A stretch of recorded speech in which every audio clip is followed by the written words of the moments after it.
Recent intervention by the US in Venezuela has many people wondering, how's it fair Maduro gets free perks like a private plane ride while many common Venezuelans are suffering? And also, what happens next? No one has a crystal ball, but the past may have answers. You could say the US has a bit of experience with intervention in Latin America. The 1800s saw many European colonies in Latin America become independent. Little did the United States know the responsibilities it acquired. oh please, won't anyone hear our cries? The little banana said. We want to see the world, but our evil government won't let us. Deep in the heart of corporate America, a humble businessman felt a tingle. I hear you. I hear your cries. Those poor bananas. They deserve to be free. He had a busy schedule between making inappropriate remarks to his female secretary and lamenting the end of legal slavery in his country, but he found time for the bananas. All across Central and South America, from Honduras to Guatemala to Colombia and more, anywhere bananas grew, brave U.S. fruit companies, like United, now Chiquita, and Standard, now Dole, were there. U.S. corporations built roads, railroads, and ports so the bananas could leave home. They expanded plantations so the bananas had more friends. They even funded banana-friendly militias to keep the bananas safe. Unfortunately, over the years, many evildoers, from striking workers to overreaching governments, threatened banana freedom. Thankfully, corporate America was cozy with the US military, who blasted the hell out of the anti-banana thugs. They were so committed, it's easier to count the years the US military didn't intervene. Anything to ensure the little bananas fulfilled their dreams of hopping on a ship, sailing across the ocean, and relaxing on American grocery store shelves. With the banana situation sorted, the USA sighed and took a deep breath. Their charitable work, however, was far from over. oh please, Latin American voters cried. We accidentally elected a left-leaning government who may or may not be in league with the Soviets. Help! In the US, humble civil servants at the CIA shivered. Communism in my hemisphere? I don't think so. The CIA funneled money, weapons, and intelligence to anti-communist forces.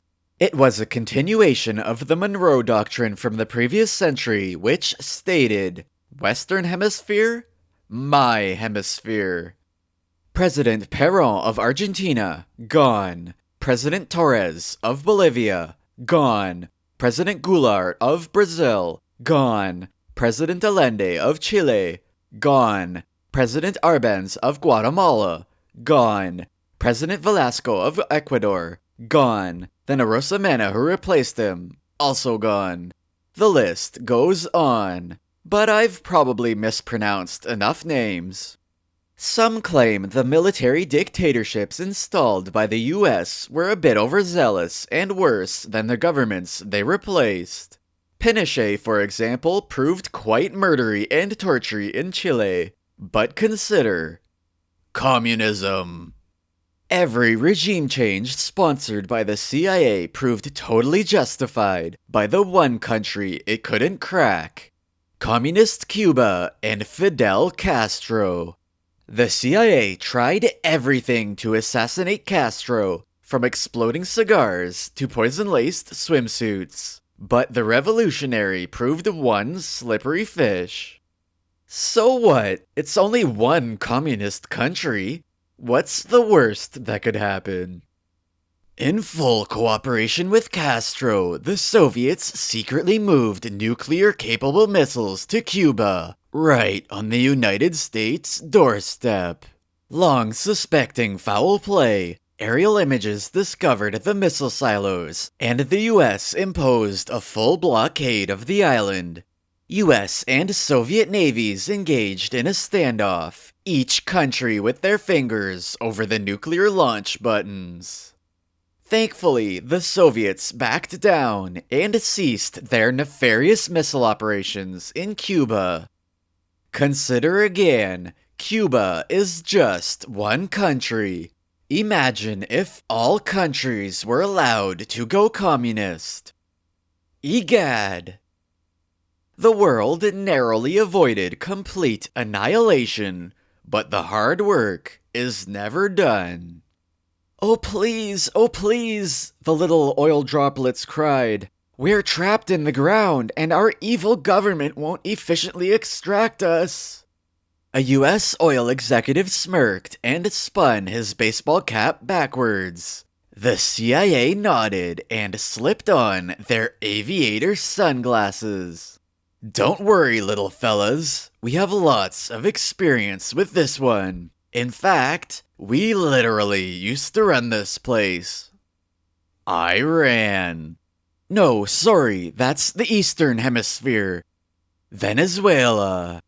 Formerly extracted by American companies like Chevron and Exxon, Venezuelan oil used to flow freely. Then the Venezuelan government booted out foreign companies and nationalized their oil industry. Then they opened it up again. Then nationalized it again. Just like car crash victims, American oil companies developed a severe case of whiplash. Nationalization promised to use oil profits for the betterment of citizens.